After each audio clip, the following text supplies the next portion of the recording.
Psychology is the scientific study of the mind and behavior, and philosophers used to discuss many topics now studied by modern psychology, such as memory, free will versus determinism, nature versus nature, attraction, and etc.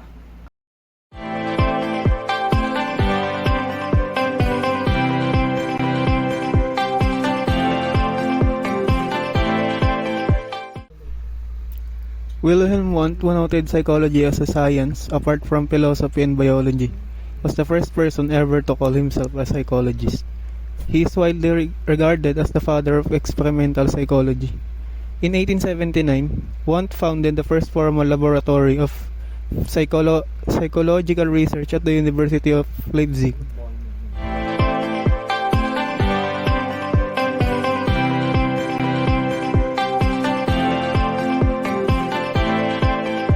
Wundt is bestowed this distinction because of his formation of the world's first experimental psychology lab, which is usually noted as the official start of psychology as a separate and distinct science.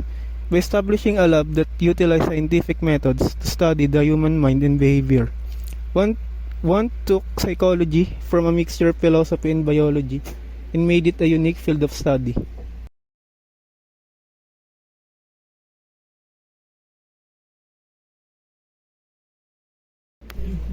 William James, the father of American psychology.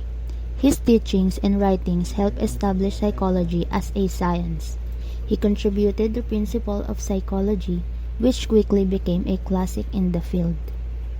Sigmund Freud, the father of psychoanalysis. His theories and work established psychoanalysis as a major school of thought in psychology.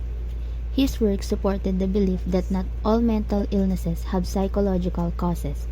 His work contributed to our understanding of human development, personality, clinical psychology, and abnormal psychology. Jean Piaget. Jean Piaget's theory of cognitive development had a profound influence on psychology, especially the understanding of children's intellectual growth. His research contributed to the growth of developmental psychology, cognitive psychology, genetic epistemology, and education reform. Albert Einstein once described Piaget's observations on children's intellectual growth and thought process as a discovery so simple only a genius could have thought of. Hugo Münsterberg, the father of applied psychology. He was an early pioneer of several applied areas including clinical, forensic, and industrial organizational psychology. John Bowlby, the father of attachment theory. He developed the theory of attachment.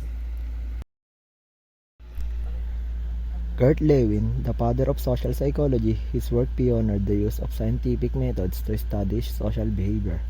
Edward Thorndike, the father of modern educational psychology. His research on the learning process helped establish the foundation for educational psychology.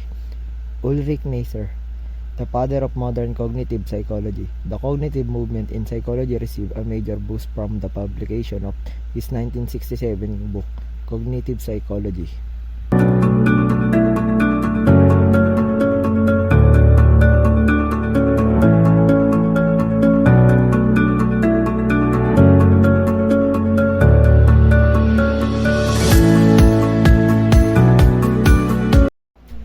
People benefit much from psychology since it explains why people behave in certain ways.